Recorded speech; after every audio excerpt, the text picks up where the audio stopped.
কেৱল সম্বন্ধই নহয় আমাৰ আউটগোয়িং থট আৰু আউটগোয়িং এক্টিভিটিজ আৰু সেইবোৰ যিবোৰ বিধানে নিয়ন্ত্ৰিত কৰে সেইবোৰকে ধৰ্ম বুলি কৈছে কিন্তু তাৰ এটা উদ্দেশ্য সিদ্ধ হ'ব লাগিব কৈছে টুৱাৰ্ডছ ডিভাইন আইডিয়েল টুৱাৰ্ডছ এটা ভাগৱত আদৰ্শৰ দিশে আমাৰ চিন্তাক যিবোৰে নিয়ন্ত্ৰিত কৰে আমাৰ সম্বন্ধবোৰক যিবোৰে নিয়ন্ত্ৰিত কৰে আমাৰ চিন্তাবোৰক যিবোৰে নিয়ন্ত্ৰিত কৰে এটা ভাগৱত আদৰ্শৰ দিশে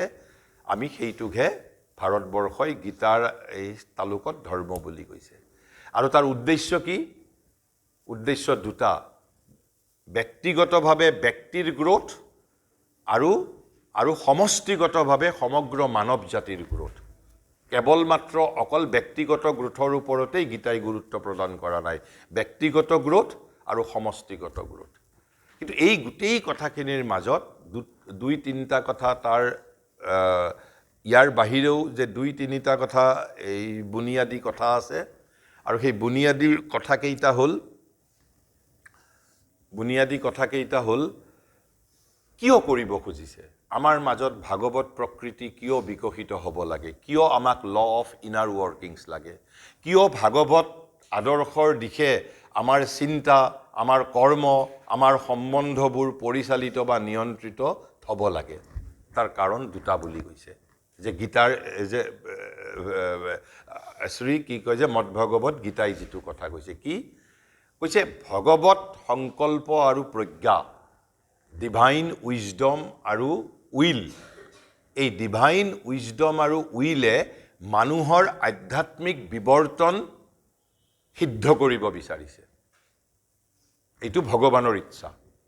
আমি কোঅপাৰেট কৰিবও পাৰোঁ নকৰিবও পাৰোঁ আমাৰ আধ্যাত্মিক বিৱৰ্তনৰ বাবে আমি লালায়িত হ'বও পাৰোঁ আৰু আমি লালায়িত নোহোৱাকৈও থাকিব পাৰোঁ it is our discretion our free will কিন্তু ভগৱানে বিচাৰিছে সমগ্ৰ মানৱ জাতিৰ আধ্যাত্মিক বিৱৰ্তন হওক ইয়াৰ উদ্দেশ্য হ'ল সেইটো সেইবাবেই ধৰ্মৰ পোষকতা কৰিছে এতিয়া আকৌ আধ্যাত্মিক বিৱৰ্তন মানেই বা কি আমি যদি ভাল ধৰণে পঢ়া শুনা কৰিছোঁ চাকৰি পাইছোঁ আমাৰ খ্যাতি হৈছে আমি ক্ষমতা পাইছোঁ তাৰপিছত আমি সংসাৰ কৰিছোঁ ল'ৰা ছোৱালী জন্ম দিছোঁ আৰু ল'ৰা ছোৱালীয়েও ভালদৰে চাকৰি পাইছে ভাল ধৰণে শিক্ষিত হৈছে মোৰ ঘৰত কোনো ধৰণৰ অশান্তি নাই আৰু এদিন মই একেবাৰে আৰামদায়কভাৱে মই মোৰ যিটো মৃত্যুক মই থাবতি ল'ব পাৰিছোঁ আমি সাধাৰণ মানুহৰ বাবে জীৱনৰ আমাৰ কল্পনা বা আশা আকাংক্ষা সিমানখিনিয়েই কিন্তু ভগৱানে মানুহক যেতিয়া ভগৱানে নিজৰ পৰা প্ৰকৃতিৰ অংশ বুলি কৈছে ভগৱানৰ উদ্দেশ্য হ'ল প্ৰতিজন মানুহক আমি নৰৰ মাজেৰে আমি জীৱন যাত্ৰা আমি এই আৰম্ভ কৰিছোঁ আমি আজি নৰ কাইলৈ আমি নৰোত্তম হ'ম আৰু এদিন ভগৱানে কৈছে উই উইল ইভেঞ্চুৱেলি বিকাম নাৰায়ণ কথাটো শুনিবলৈ অলপ সহজ যেন নালাগে আমাৰ যিটো জাৰ্ণিৰ লক্ষ্য মানৱ জীৱনৰ 5,000 বাৰ্ডছ লাগিব পাৰে 10,000 বাৰ্ডছ লাগিব পাৰে 20,000 বাৰ্ডছ লাগিব পাৰে কিন্তু আমাৰ যিটো জীৱনৰ লক্ষ্য হ'ল যে আজি আমি এদিন আমি নৰোত্তম হ'ম eventually we will became Narayan আৰু পাশ্চাত্য সংস্কৃতি আৰু ভাৰতীয় সংস্কৃতিৰ মাজত এইটোৱেই মৌলিক পাৰ্থক্য পাশ্চাত্যৰ বাবে সৰ্বোত্তম আদৰ্শ হ'ল টু বিকাম নৰোত্তম কিন্তু ভাৰতবৰ্ষই কৈছে Narottam is our middle term মধ্য পৰ্ব কেৱল মাত্ৰ আমি নৰোত্তম কিয় হ'ম টু ইভেঞ্চুৱেলি বিকাম নাৰায়ণ আৰু এই কথাখিনি মই নিজৰ কল্পনাপ্ৰসূত কথা নহয় মই দুটা আমাৰ উপনিষদ আৰু গীতাত থকা শ্লোক আজি তোমালোকে ঘৰত গৈ নিজেও যদি পঢ়ি লোৱা 4 নম্বৰ অধ্যায়ৰে 10 নম্বৰ শ্লোক তাত ভগৱানে কৈছে বিত ৰাগ ভয় ক্ৰোধা যে ভয় ৰাগ ক্ৰোধ এইবোৰ আমি নোহোৱা কৰি বহু জন্মৰ পিছত এদিন মানুহে কৈছে মদ ভাবম আগতাহ বুলি কৈছে মদ ভাবম যে মোৰ ভাবলৈ মানুহ জাতি উত্তীৰ্ণ হ'ব আৰু মই পৃথিৱীত কিয় আহিছোঁ কেনেকৈ নৰৰ পৰা নৰোত্তম হ'ব পাৰি নৰোত্তমৰ পৰা হাউ ওৱান কেন বিকাম নাৰায়ণ তাৰ বাট কাটিবৰ বাবে আহিছোঁ নহ'লে মই মোৰ সেই আনমেনিফেষ্ট বৈকুণ্ঠপুৰীৰ পৰা মই ইয়াতে পৃথিৱীত অৱতীৰ্ণ হোৱাৰ মোৰ কোনো কাৰণ নাই তাৰ বাবে ধৰ্ম প্ৰতিষ্ঠা হ'ল নেচেচাৰী কণ্ডিশ্যন কিন্তু তেওঁৰ আচল উদ্দেশ্য হ'ল সমগ্ৰ মানৱ জাতিক মদ ভাৱম তাগতা 4 নম্বৰ অধ্যায়ৰ 10 নম্বৰ শ্লোকত কৈছে যে গীতাৰ আচল উদ্দেশ্য হ'ল যাতে আমি আজি নৰ কাইলৈ আমি নৰোত্তম হ'ম আৰু এদিন আমি নাৰায়ণলৈ ৰূপান্তৰিত হ'ম অকল ভাৰতবৰ্ষই কৈছে যে men can even become Brahman right now what we are right now we are portion আমি still divine but we are portion এতিয়া আমি কেৱল মাত্ৰ এটা অংশ তাৰ প্ৰমাণ কি পৃথিৱীত যে উত্তৰোত্তৰ পৃথিৱী যে ঊৰ্ধ্বমুখী বিৱৰ্তন হৈছে টুৱাৰ্ডছ হায়েষ্ট আইডিয়েল যে পৃথিৱী বিৱৰ্তিত হৈছে আমি অতীত ইতিহাসত কিবা জানো প্ৰমাণ আছে আমি যদি এতিয়া আমাৰ অতীত ইতিহাসৰ ফালে যদি চাওঁ প্ৰথমতে পৃথিৱীত বিজ্ঞানে কি কৈছে জড় আছিল কেৱল মাত্ৰ মেটাৰ শিল আছিল মাটি আছিল তাৰ পিছত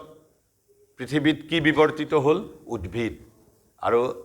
আমাক এটা আচাৰ্য জগদীশ চন্দ্ৰ বসুৱে কি কৈ গৈছে যে উদ্ভিদৰ মাজত কি আছে প্ৰাণ আছে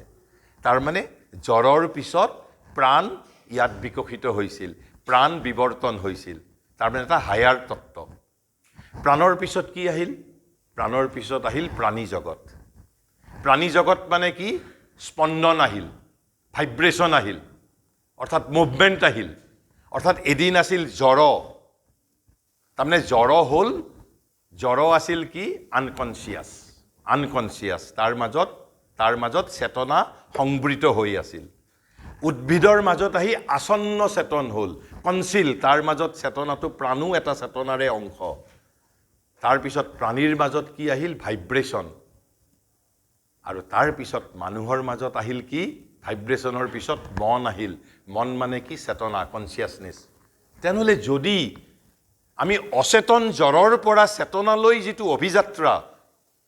এই যিটো বিৱৰ্তনৰ ইতিহাসটো কিন্তু ঊৰ্ধ্বমুখী তেনেহ'লে মনৰ পিছত কোন তেনেহ'লে মনতেই আহি বিৱৰ্তন কি স্তব্ধ হৈ গ'ল নেকি আমি যদি যুক্তিসংগতভাৱেও নিজক প্ৰশ্ন কৰোঁ যে যদি শিলৰ পিছত পাষাণৰ পিছত যদি ইয়াত উদ্ভিদ জগতৰ পিছত প্ৰাণী জগতৰ পিছত মনোময় জগত তেনেহ'লে মনোময় জগতৰ পিছত কি নে আমি কম নেকি যে নহয় যে বিৱৰ্তন শেষ হৈ গ'ল আৰু সেইবাবেই ভাৰতে দুৰন্ত সাহসৰ সৈতে কৈছে যে আজি আমি নৰ কাইলৈ আমি নৰোত্তম হ'ম আৰু পৰহিলৈ উই উইল বিকাম নাৰায়ণ আৰু right now what are we right now আমি পোৰ্চন ইটাৰ্নেল মম এব অংশ সনাতন গীতাত স্পষ্টভাৱে কৈছে 4 নম্বৰ অধ্যায়ৰ 10 নম্বৰ শ্লোক এই যে যদা হি ধৰ্মস্য গ্লানি এইটো আচল উদ্দেশ্য নহয় এইটো নেচেচাৰী কণ্ডিশ্যন যে এই ধৰ্ম স্থাপিত হোৱাৰ পিছতহে এই মদ ভাৱম যিটো তাগতা বুলি কৃষ্ণই কৈছে আৰু তাতো কৃষ্ণই সেইটো অযুক্তিকৰভাৱে কোৱা নাই যে বহু যুগৰ পিছত বহু জন্মৰ পিছত বুলি কৈছে আৰু কেনেকৈ কৈছে তাৰো এটা কণ্ডিশ্যন দিছে বীত ৰাগ ভয় ক্ৰোধা অৰ্থাৎ আমাৰ যিবোৰ ৰাগ অৰ্থাৎ আমাৰ যিবোৰ বিভিন্ন বস্তু আমি ৰূপান্তৰিত কৰিব লাগিব আৰু সেইবাবে ইয়াত আমাৰ জ্যোতি ককাইদেৱে গাইছিল ৰূপান্তৰেহে জগত ধুনীয়া কৰে এই মোৰ গায়ত্ৰী মন্ত্ৰ অৰ্থাৎ ৰূপান্তৰেহে জগতক ধুনীয়া কৰিব পাৰে আৰু তেওঁ কি গাইছিল এই যে জ্যোতিপ্ৰসাদে তোৰে মোৰে আলোকৰে যাত্ৰা আমি পালোঁ জীৱনৰ অৰ্থ অভিনৱ এই অৰ্থ অভিনৱ বুলি কওঁতে যে নিশ্চয় আমাৰ আহাৰ নিদ্ৰা মৈথুন অন্ন বস্ত্ৰ বাসস্থান চাকৰি অৰ্থ খ্যাতি ক্ষমতা এই যি 10টা বস্তুক লৈ পেলাই জীৱন সেইকেইটাৰ কথা কোৱা নাই তেনে কি কথা কৈছে যে গীতাৰ আগত বৃহদাৰণ্যক উপনিষদে কৈছে অচতো মা সদ্গময় তমসো মা জ্যোতিৰ্গময় মৃত্যুৰ মা তমৃতম গময় এই মৃত্যুৰ মা তমৃতম গময় ইজ দি জীৱনৰ অৰ্থ এই অভিনৱ আৰু যেতিয়া আমি অমৃতত্ব লাভ কৰিম সেইটোৰে অৰ্থ হ'ল নৰৰ পৰা নৰোত্তম নৰোত্তমৰ পৰা নাৰায়ণ হোৱা আমাৰ নাৰায়ণৰ অৰ্থ হ'ল আৰু ভাৰতবৰ্ষত কৈ গৈছে যে yes one day humanity will be physically immortal আজি আমি স্পিৰিচুৱেলি আমাৰ আত্মাটো অমৰ আমাৰ শৰীৰ এতিয়ালৈকে শৰীৰে ইমৰ্টেলিটি লাভ কৰা নাই কিন্তু এদিন শৰীৰেও ইমৰ্টেলিটি লাভ কৰিব অসতো মা সদ্গময় তমসো মা জ্যোতিৰ্গময় মৃত্যুৰ মা তমৃতম গময় এণ্ড তমৃতম গময় is the chance of becoming Narayan আৰু সেইবাবেই ভগৱানে আমাৰ ইয়াত আধ্যাত্মিক বিৱৰ্তনটো বিচাৰিছে আমি তাৰ প্ৰতি সন্মতি প্ৰদান কৰিম নে নকৰিম it is up to our free will তাৰ পিছত আৰু এটা কথা কৈছে এই যে ভগৱান হোৱাৰ অৰ্থটো কি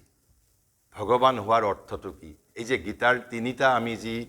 ধৰ্মৰ আমি ডেফিনেশ্যন দিলোঁ আৰু এই তিনিটা কিন্তু সাধাৰণ অৰ্থ নহয় ডিপেষ্ট ফুলেষ্ট এণ্ড লাৰ্জেষ্ট কনচেপশ্যন আমি সাধাৰণ অৰ্থটো আমাৰ সকলোৱে ধৰ্মৰ কথা জানে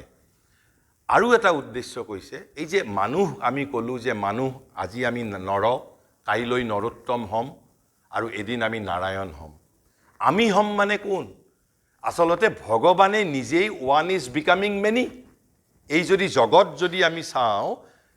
জগত মানে টোপনিষদে কি বুলি কৈছে সৰ্বং খলবিদং ব্ৰহ্মণ অৰ্থাৎ অল ইজ ব্ৰহ্মণ যে জগতত যি আছে সকলো কেৱল ব্ৰহ্মণ আৰু গীতাই কি বুলি কৈছে 7 নম্বৰ অধ্যায়ৰ 19 নম্বৰ শ্লোকত কৈছে বাসুদেৱম সৰ্বম ইতি যে জগতত যি আছে আনকি আচৰিত তোমালোকে হবা 10 নম্বৰ অধ্যায়ত কি কয় যিটো বিভূতি যোগ তাতে কৈছে আমাৰ ভাৰতীয় ন্যায় শাস্ত্ৰত তিনিবিধ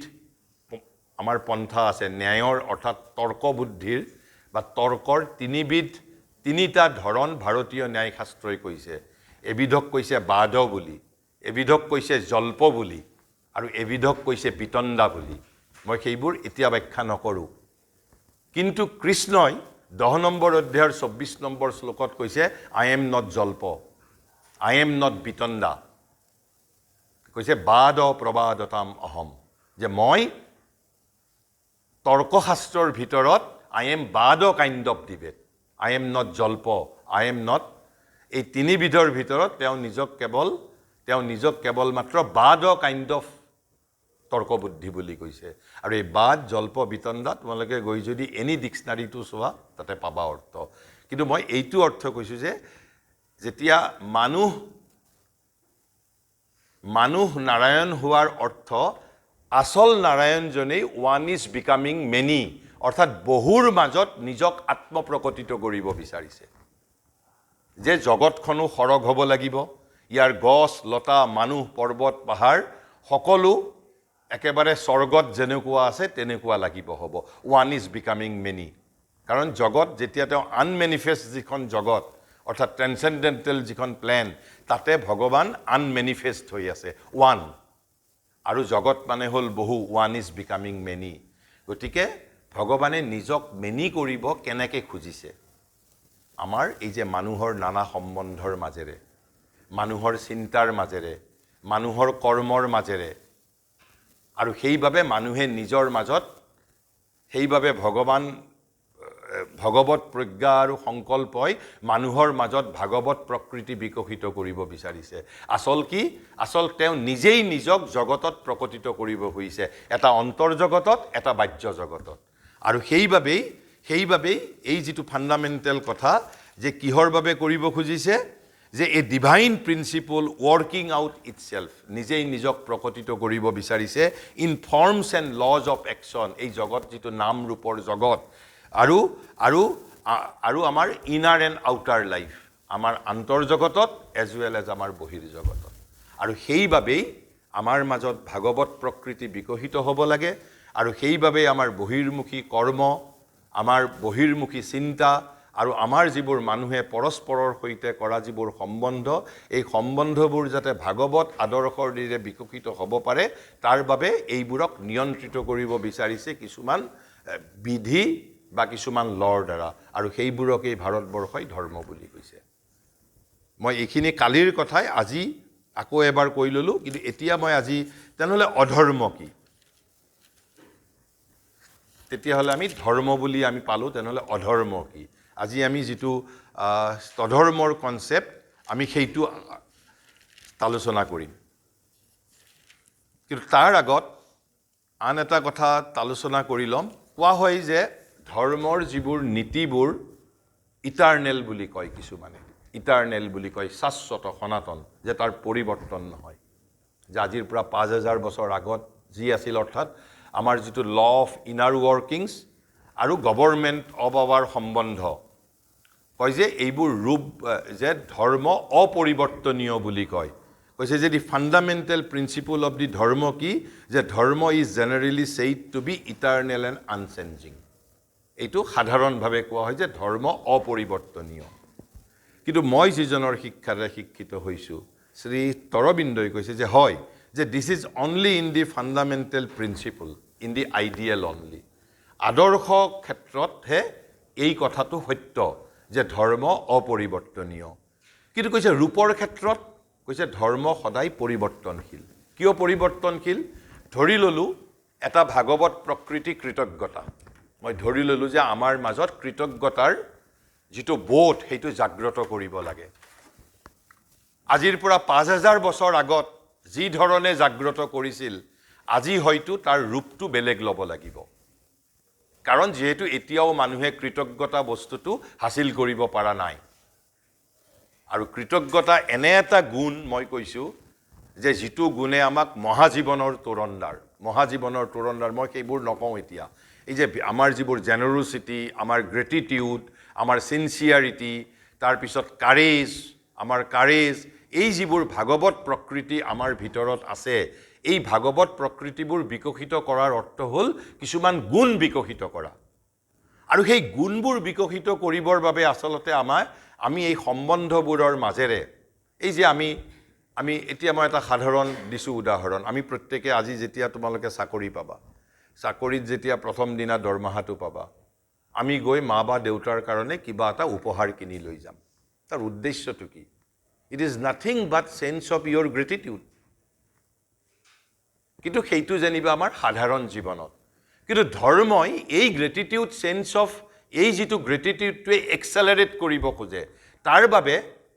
আমাৰ ল অফ ইনাৰ ৱৰ্কিংছ আৰু কিছুমান বাহ্য বিধানৰ দ্বাৰা আমাৰ বাহ্য সম্বন্ধ বাহ্য কৰ্ম বাহ্য চিন্তা এইবোৰ নিয়ন্ত্ৰিত কৰিব বিচাৰিছে সেইবোৰকে সেইভাবে ধৰ্ম বুলি পেলাই কৈছে আৰু সেইভাবে কৈছে যে but in forms it is continuously changing and evolving অৰ্থাৎ আজিৰ পৰা 5000 বছৰ আগত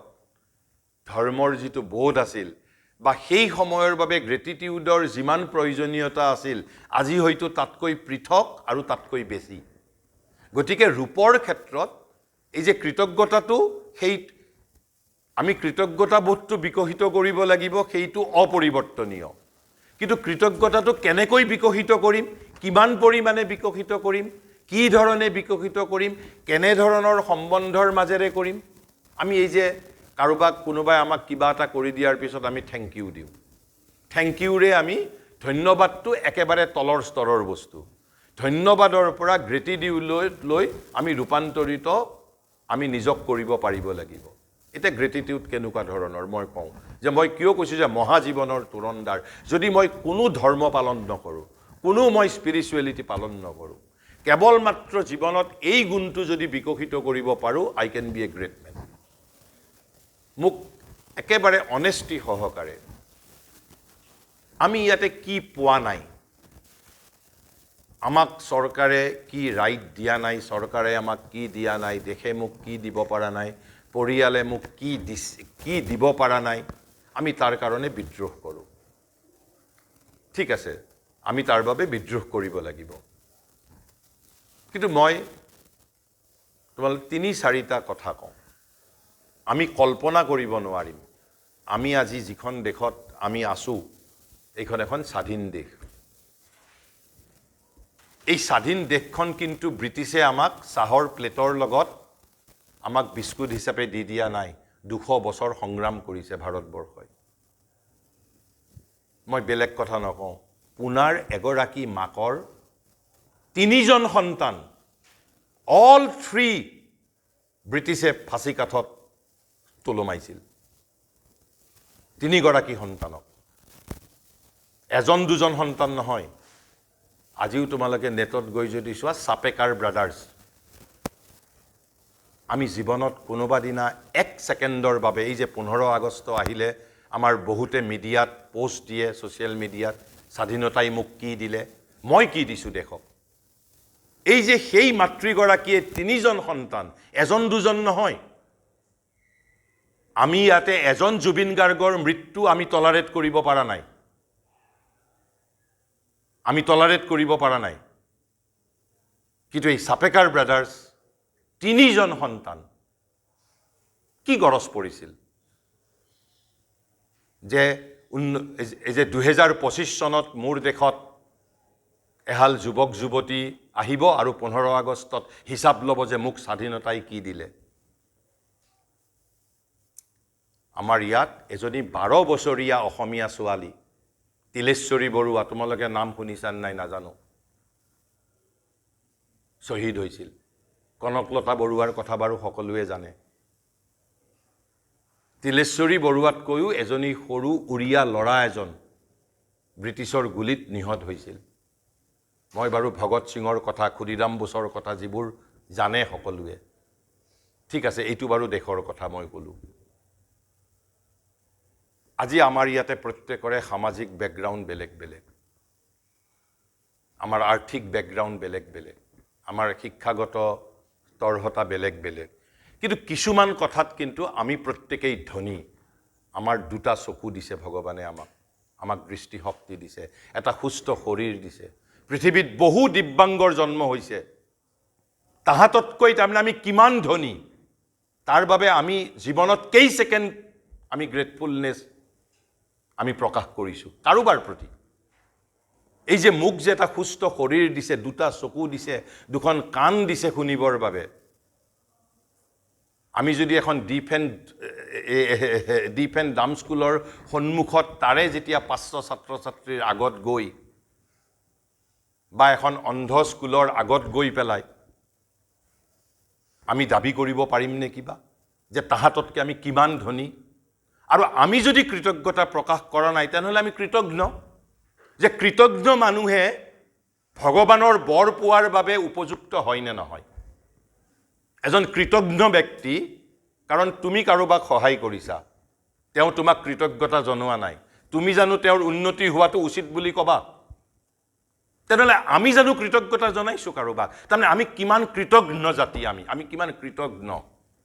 তেনেহ'লে আমাৰ মাজত আমাক এতিয়াও পাশৱ প্ৰকৃতিয়ে নিয়ন্ত্ৰিত কৰিছে There is a necessity of manifesting divine qualities তাৰমানে মোৰ মাজত মই এতিয়াও মই মানৱীয় প্ৰকৃতি বা ভাগৱত প্ৰকৃতি বিকশিত কৰিব পৰা নাই মই কেৱল এটা কোৱালিটিৰ কথা কৈছোঁ মই এই যে অকল এই গ্ৰেটিটিউড অকল যদি এই গ্ৰেটিটিউড উই কেন প্ৰেক্টিছ এই কৃতজ্ঞতা বোধেই মোক এজন ৰূপান্তৰিত ব্যক্তি কৰি তুলিব আৰু আমি কল্পনা যদি কৰিব পাৰোঁ যে এই ধৰণৰ গুণবোৰ যেতিয়া বিকশিত কৰিব পাৰিম সঁচাই আমি এই মৃত্যুতেই চৰক স্থাপন কৰিব পাৰিম ঘৰক যে মানুহ যে ভগৱান হ'ব পাৰে এইটো অসম্ভৱ কথা নহয় যদি মানুহে অলপ ইচ্ছা কৰে কিন্তু মানুহে ইচ্ছা কৰিব নোখোজে আৰু সেইটোৱে আমাৰ ভাৰতীয় আধ্যাত্মিকতা মানে আন একো নহয় আৰু সেইবাবে বিবেকানন্দই কৈছে expansion is life contraction is death যে মৃত্যু বুলি কোনো বস্তু নাই কৈছে contraction is death expansion is life আমি কিমান কৃতজ্ঞ আমিতো বহুত দাবী কৰোঁ আন্দোলন কৰোঁ কিন্তু আমি পৃথিৱীক কি দিছোঁ আমি আমাৰ জীৱনৰ প্ৰতিটো কাৰ্যৰ দ্বাৰা আধুনিক মানুহে পৃথিৱীক প্ৰদূষিত কৰিছে মই যেতিয়া ফেনখন চলাইছোঁ যেতিয়া মই এয়াৰ কণ্ডিশ্যন লৈছোঁ যেতিয়া মই ফ্ৰিজত বস্তু ৰাখিছোঁ ফ্ৰিজ চলাইছোঁ য'তেই মই ইলেক্ট্ৰিচিটি খৰচ কৰিছোঁ তাৰ অৰ্থ আই এম কণ্ট্ৰিবিউটিং টুৱাৰ্ডছ পলিউশ্যন আমি সেইবোৰ নাজানো কিন্তু আমি কি পোৱা নাই যদি আমাক যদি কোনোবাই এখন যদি ৰচনা লিখিবলৈ দিয়ে আমি লগে লগে ইমিডিয়েটলি একদম AEIৰ দৰে উইদিন এ ছেকেণ্ড লিখি দিব পাৰিম কিন্তু আমাক কি পাইছোঁ আমি আনতকৈ কি পাইছোঁ আমি তোমালোকে বাৰু চাকৰি পোৱা নাই আজি যদি যিসকলে চাকৰি পাইছে তেনেকুৱা 1000 ষ্টুডেণ্টক বহাই পেলাই যদি আমি সোধোঁ যে ভাৰতবৰ্ষত কোটিৰ ঘৰত কোটিতকৈ বেছি নিবনুৱা যুৱক যুৱতী আছে তোমালোকে এই যে চাকৰি পাইছা তোমালোকে মনে মনে কাৰোবাক জানো কৃতজ্ঞতা জনাইছা উই আৰ সো নেৰো আৰু সেইবাবেই মই এটা সাধাৰণভাৱে যে কিয় এই গুণবোৰ বিকশিত হ'ব লাগে কিয় আমাৰ চিন্তাক নিয়ন্ত্ৰিত কৰিব লাগে যদি আমি পশু আছিলোঁ আমি যদি এতিয়া তন্ত্ৰই মানুহক তিনি ভাগত ভাগ কৰিছে কৈছে পশু মানৱ বীৰ মানৱ তাৰপিছত কৈছে দেৱ মানৱ যদি মই পশু মানৱ হৈ থাকিব বিচাৰোঁ তেনেহ'লে ধৰ্ম এথিক্স তাৰপিছত মৰেলিটি তাৰপিছত স্পিৰিচুৱেলিটি শিক্ষা এইবোৰ একোৰে প্ৰয়োজন নাই একোৰে প্ৰয়োজন নাই কাৰণ সংস্কৃতি কাক লাগে কেৱল সংস্কৃতিটোতো আমাৰ পশু জগতৰ বাবে নালাগে কাৰণ পশু বিকশিত হ'ব নোৱাৰে কিন্তু মানুহ পশুৰ পিছত যেতিয়া মানুহক চেতনা দিছে মেন কেন বিকাম গতিকে হোৱাট উই আৰ সেইটো ডাঙৰ কথা নহয় হোৱাট উই কেন বিকাম আমি কি হ'বলৈ পাৰোঁ আৰু এই গুণবোৰ সেইবাবেই বিকশিত হোৱাটো প্ৰয়োজনীয় সেইবাবে ধৰ্মৰ মূল উদ্দেশ্য হ'ল ৰূপান্তৰ গীতাৰ তালুকত যদি আমি ধৰ্মৰ অৰ্থ যদি আমি জানো এই প্ৰতিষ্ঠানিক ধৰ্মটো একেবাৰে সাধাৰণ অৰ্থ একেবাৰে লোৱাৰ ধৰ্মৰ যিটো একেবাৰে অপৰা অৰ্থ আমি যিটো প্ৰতিষ্ঠানিক আচাৰ ৰীতি নীতি কাল ক্ৰীড ডগমা ইত্যাদি সেইবোৰ একেবাৰে লোৱাৰ কিন্তু সেইটোও ভাৰতবৰ্ষত আছে কিন্তু আসল যিটো উদ্দেশ্য হ'ল এই যে জ্যোতিপ্ৰসাদে যিটো কৈ গৈছে যে কেৱল ৰূপান্তৰেহে জগত ধুনীয়া কৰে আৰু সেই ৰূপান্তৰ মানে আমাৰ জীৱনৰ ৰূপান্তৰ তেনেহ'লে সেইবাবে কৈছে যে যদিও আমাৰ ধৰ্মটো অপৰিৱৰ্তনীয় ধৰ্মৰ কিন্তু ৰূপ পৰিৱৰ্তন হ'ব পাৰে আজিৰ পৰা 5000 বছৰ আগত মোৰ দৰে কোনোবা এজনে যেতিয়া ধৰ্মৰ বিষয়ে কোনোবা ছাত্ৰ ছাত্ৰীক ভাৰতবৰ্ষত কৈছিল আজি আমি সেই ধৰণে ক'লে আমাৰ কামটো হাসিল কৰিব আমি নোৱাৰিম গতিকে ধৰ্মৰ মূল তাৰ আত্মাটো এক হ'লেও কিন্তু যুগে যুগে তাৰ যিটো ফৰ্মটো পৰিৱৰ্তন হ'ব তাৰপিছত তেনেহ'লে অধৰ্ম কি কৈছে in this growth dharma is all that help us to grow' in this growth মানে আমি যিটো আমাৰ ভিতৰত আমি ডিভাইন নেচাৰক মেনিফেষ্ট কৰিব লাগিব গ্ৰ' কৰিব লাগিব বা টুৱাৰ্ডছ ডিভাইন আইডিয়েল আমাৰ বাহ্য কৰ্ম চিন্তা আৰু সম্বন্ধবোৰক নিয়ন্ত্ৰিত কৰিব লাগিব এই কাৰ্যত যিবোৰ বস্তুৱে আমাক সহায় কৰিব সেইবোৰেই ধৰ্ম কেৱল যে পূজা পাৰ্বণ ৰীতি নীতি আচাৰ সেইবোৰেই ধৰ্ম নহয় যি বস্তুৱে আমাক সহায় কৰিব যদি মই ৰাস্তাত যদি মই যদি চিটি বাছত গৈ থাকোঁতেও কোনোবা এটা জীৱনৰ অভিজ্ঞতাই মোৰ এই গুণবোৰ বিকশিত হোৱাৰ ক্ষেত্ৰত যদি সহায় কৰে সেইটোকে ভাৰতবৰ্ষই ধৰ্ম বুলি ক'ব আকৌ কৈছে তাৰ মানে কি তেনেহ'লে ধৰ্মৰ উদ্দেশ্য কি যে ডিভাইন পিউৰিটি লাৰ্জনেছ যিটো মই ক'লোঁ expansion is life contraction is death largeness light জ্যোতি তাৰপিছত freedom power strength joy love good unity beauty এই বস্তুবোৰ বিকশিত হোৱাৰ ক্ষেত্ৰত কিন্তু ইয়াৰ মাজত ফ্ৰীডম শব্দটো কিন্তু বৰ কনফিউজিং ৱৰ্ড আজিকালি যিবিলাক মানুহে ফ্ৰীডম বুলি যিটো কয় মই হয়তো মোৰ কবিতা মই সেই সন্দৰ্ভত বহুত কবিতা লিখি থোৱা আছে আজিকালি আধুনিক জগতে যাক ফ্ৰীডম বুলি কয় আচলতে সেইটো ইজ এ লাৰ্জাৰ প্ৰিজন মোৰ দৃষ্টিত আমি কিছুমান বস্তুৰ পৰা ফ্ৰীডম বিচাৰি আমি লাৰ্জাৰ বাসনাৰ কাৰাগাৰত নিজক আবদ্ধ কৰিব খুজিছোঁ আৰু সেইটোকে ফ্ৰীডম বুলি কৈছোঁ আমি হয়তো মোৰ দেউতাৰ কথা শুনিব নোখোজোঁ কিন্তু মই মোৰ অফিচত গৈ মোৰ বছৰ ইল্লিগেল ডিমাণ্ডো মই ছেটিছফাই কৰোঁ তাৰমানে মই সৰু কাৰাগাৰৰ পৰা গৈ ডাঙৰ কাৰাগাৰত মই নিজক পিঞ্জৰাবদ্ধ কৰিছোঁ গতিকে ফ্ৰীডম ভাৰতবৰ্ষই কৈছে আচল ফ্ৰীডম হ'ল মোৰ অহঙৰ পৰা স্বাধীনতা মোৰ সংকীৰ্ণতাৰ পৰা স্বাধীনতা মোৰ অহঙৰ পৰা স্বাধীনতাৰ কথা কৈছে গতিকে তথাপিতো আমি এই গুণবোৰ যিবোৰ কথা যিবোৰ কৰ্ম যিবোৰ নীতি যিবোৰ বিধান যিবোৰ প্ৰক্ৰিয়াই আমাৰ এই গুণবোৰ আমাৰ বিকশিত হোৱাৰ ক্ষেত্ৰত সহায় কৰিব গীতাৰ আলোকত সেইবোৰকে ধৰ্ম বুলি কোৱা হৈছে আমি কোনোবাই পূজা নকৰিলেও নাই কথা যদি কাৰোবাৰ ক্ষেত্ৰত পূজাৰ কাৰণে বিকশিত হৈছে ফাইন কিন্তু কাৰোবাৰ কাৰণে যদি পূজা নকৰাকৈও যদি এইবোৰ বস্তু বিকশিত হৈছে তেতিয়াহ'লে ভাৰতবৰ্ষই সেইটোকো ধৰ্ম বুলি ক'ব কিন্তু সমস্যাটো হৈছে কি তাৰ বিৰুদ্ধী শক্তি এটাও কিন্তু আছে পৃথিৱীত আজি মই যদি মোৰ নিজৰ মাজত লাৰ্জনেছ মই যদি ডেভেলপ কৰিব বিচাৰো মোক লগে লগে বাধা দিয়া শক্তি এটাও আছে বাধা দিয়া শক্তিও আছে আৰু এতিয়াই মই জানো মই অলপ লাইটাৰ ভেইনত কৈছো যে এইবোৰ কথা যেতিয়া কৈ আছো আমাৰ মনৰ ভিতৰৰ পৰা মই যে কলো ভিতৰত আমাৰ এটা তত্ত্ব আছে যেটোক আমি ইগো বুলি কওঁ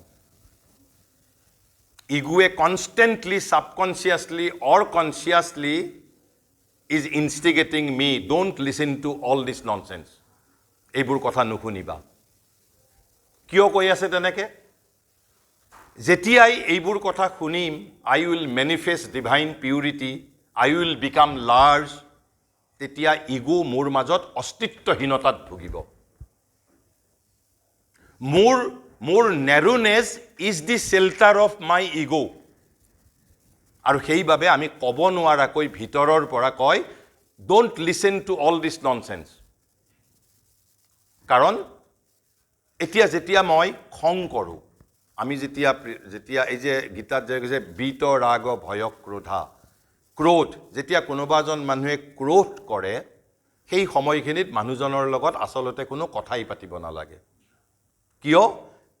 that particular time he was possessed by the adverse forces তেতিয়া তেওঁ নিজে কাম কৰা নাই তেওঁ নিজৰ চিন্তাৰে কৰা নাই he was possessed by an adverse force নহলে আমি তোমালোকে নিজে লক্ষ্য কৰিবা যে মই এদিন মোৰ খুব খং উঠিছে লগে লগে মই কাৰোবাক লগে লগে তাক মই ৰিয়েক্ট কৰি গালি দি দিলো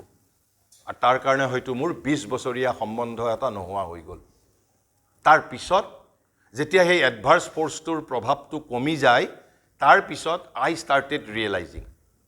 আৰু সেইভাবে মই যিজনৰ শিক্ষাৰে শিক্ষিত হৈছো শ্ৰী অৰবিন্দৰ অধ্যাত্ম পথৰ সহযোগী শ্ৰী মাই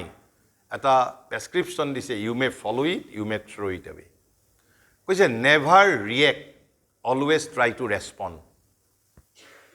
কৈছে ৰিয়েক্ট কৰিব মানা কৰিছে ৰেসপন্ড কৰিব দিছে তেনেহলে what is the difference between reacting and responding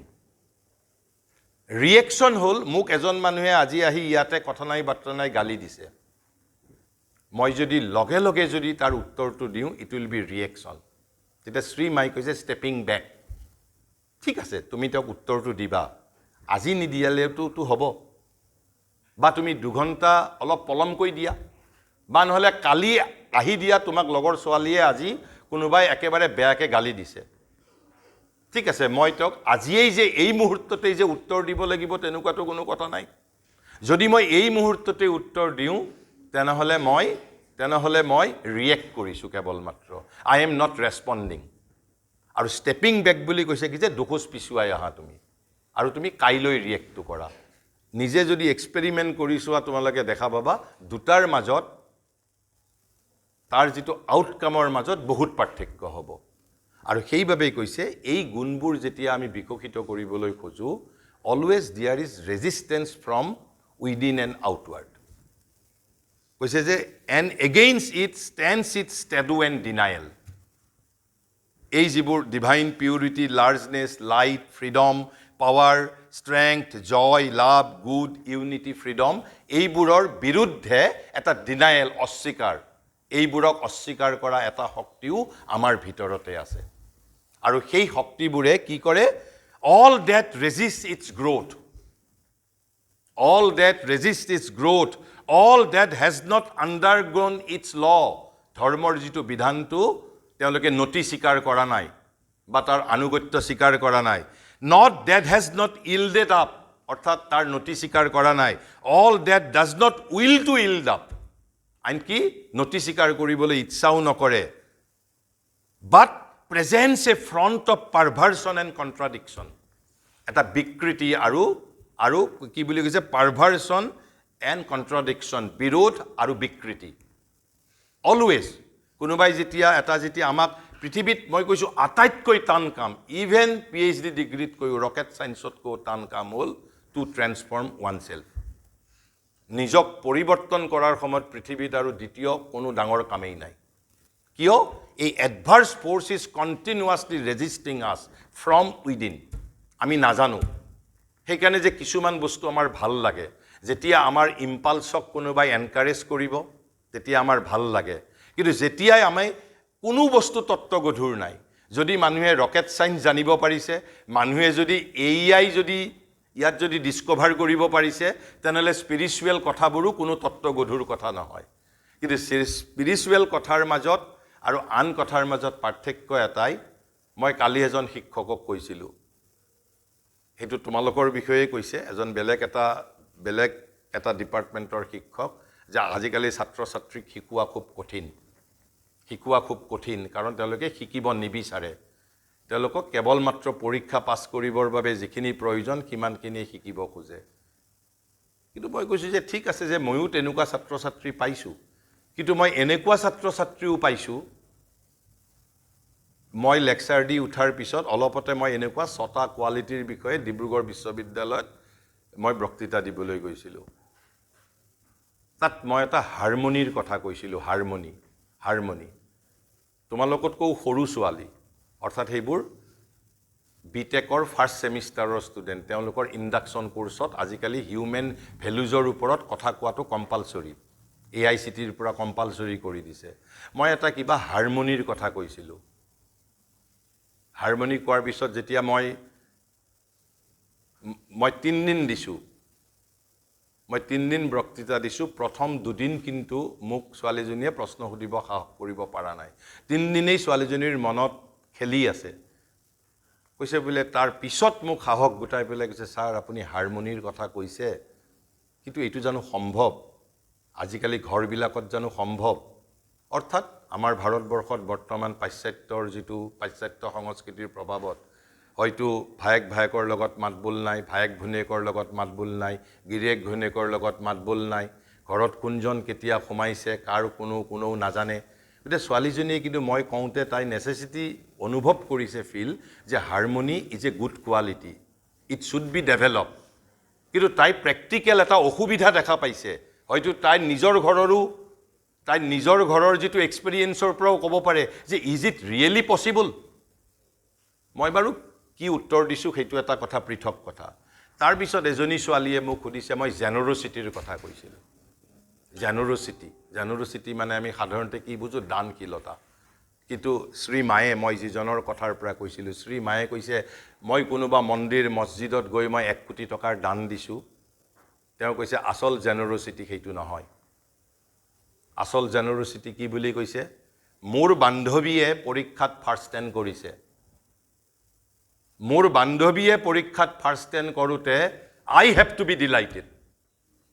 মোৰ নেইবাৰে that kind of transformation is required then only we can make our world beautiful আমি যে পৃথিৱীক বিউটিফুল কৰিব পৰা নাই not because of scarcity of money not because of our intellect not because of scarcity of intellect because we do not want to make our world beautiful আমাৰ যেটো সংকীৰ্ণতাৰ দুৰ্গন্ধ মোৰ আজি যদি তোমালোকে কল্পনা কৰাচোন যে পৃথিৱীত ABCD মানুহ কোনোবা এজন প্ৰধানমন্ত্ৰী হৈছে তোমাক কোনো ঈৰ্ষাই কোনো প্ৰভাৱিত কৰা নাই কিন্তু তোমাৰ যদি খুৰাৰ ছোৱালীজনী যদি কালি প্ৰধানমন্ত্ৰী হৈ যায় তেতিয়া will you be delighted তাৰমানে হোৱাট আমি কিমান নেৰু হৈ আছো তাৰ মানে অথচ এটা কুকুৰে ঘৰত পোহা কুকুৰৰ মাজত কিন্তু অবচেতনভাৱে তাৰ কিমান লাৰ্জনেছ আছে আৰু সেইবাবেই তাৰপিছত ছোৱালীজনী যেতিয়া মই জেনেৰচিটিৰ বিষয়ে কৈছোঁ এজনী ছোৱালী তাই চিন্তা কৰিছে মোৰ কাৰণে সেইটোৱেই নোবেল পুৰস্কাৰ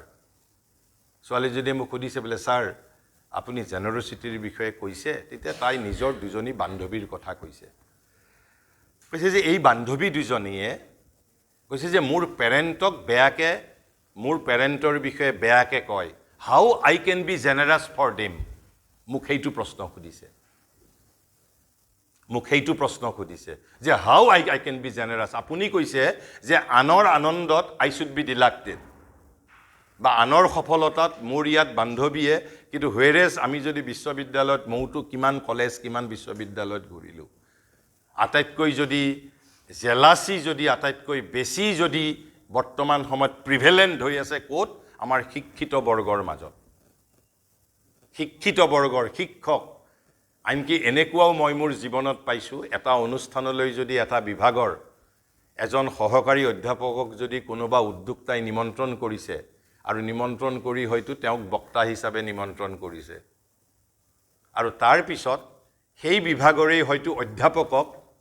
মিটিঙত নিমন্ত্ৰণ কৰিছে অকল মিটিঙত দৰ্শক হিচাপে এনেকুৱা আছে যে সেই অধ্যাপকে ফ্লেটলি সন্মুখতে ৰিফিউজ কৰি দিছে বোলে তুমি মোৰ জুনিয়ৰক স্পিকাৰ হিচাপে মাতিছা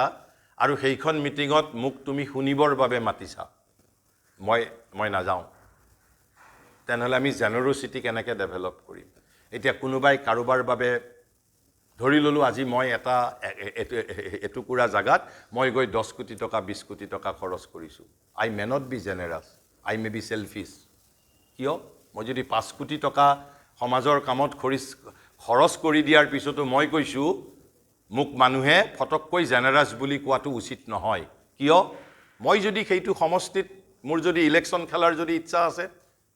দিছ is nothing but my investment generosity সেইবাবে কৈছে যে আচল জেনাৰচিটি হ'ল এই যে মই কৈছোঁ ৰূপান্তৰৰ যে প্ৰয়োজন আছে আমাৰ মাজত ডিভাইন কোৱালিটি মেনিফেষ্টেশ্যনৰ যে প্ৰয়োজন আছে আৰু সেইবাবেই কৈছে যে but presence a front of perversion and contradiction of কি সেই কণ্ট্ৰাডিকশ্যনবোৰ কি ইয়াতে কৈছে যে ডিভাইন পিউৰিটি তাৰ যিটো কণ্ট্ৰাডিকশ্যন হ'ল কি অফ ইম্পিউৰিটি তাৰপিছত কৈছে যে লাৰ্জনেছৰ কণ্ট্ৰাডিকশ্যনটো কি নেৰোনেছ তাৰপিছত ফ্ৰীডমৰ কথা কোৱা গৈছে ফ্ৰীডমৰ কণ্ট্ৰাডিকশ্যনটো কি বণ্ডেজ লাইটৰ কথা কোৱা হৈছে লাইটৰ যে কণ্ট্ৰাডিকশ্যনটো কি ডাৰ্কনেছ তাৰপিছত কৈছে যে পাৱাৰৰ ভাইলনেছ উইকনেছ ডিসকৰ্ড ইয়াত আমি ইউনিটিৰ কথা কৈছোঁ ডিসকৰ্ড অৰ্থাৎ এই যিবোৰ বস্তুৱেই হ'ল কৈছে all that man has to leave behind in his progress যিবোৰ বস্তু আমি আমাৰ প্ৰগতিৰ ক্ষেত্ৰত এৰি থ'ব লাগে we have to leave behind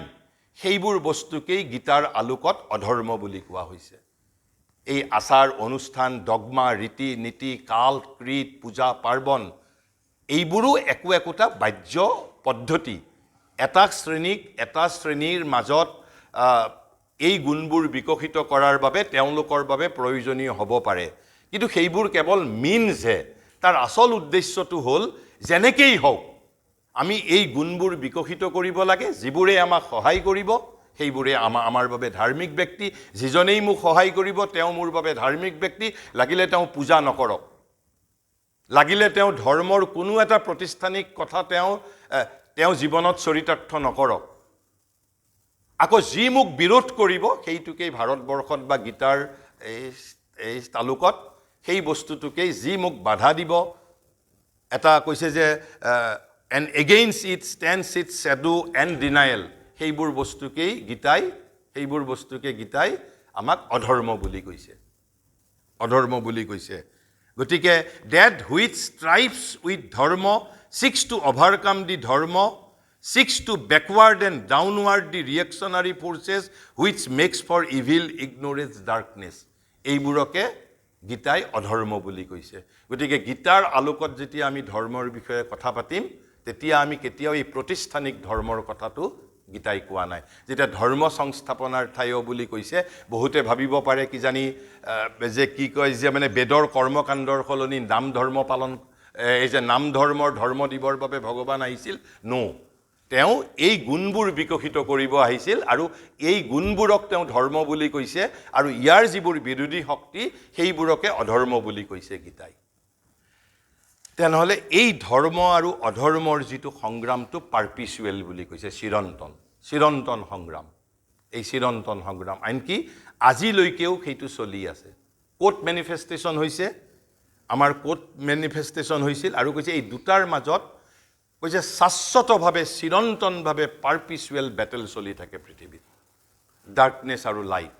কেতিয়াবা লাইটৰ বিজয় হয়, কেতিয়াবা ডাৰ্কনেছৰ বিজয় হয়। নট নেচেচাৰী যে প্ৰতিটো যুগতে কেৱল আলোকৰ শক্তিৰেই বিজয় হ'ব। কেতিয়াবা কেতিয়াবা আলোকৰ শক্তি পৰাজিতও হয়। আমাৰ পুৰাণবোৰত আমি তেনেকুৱা বহুত ঘটনা দেখিবলৈ পাওঁ।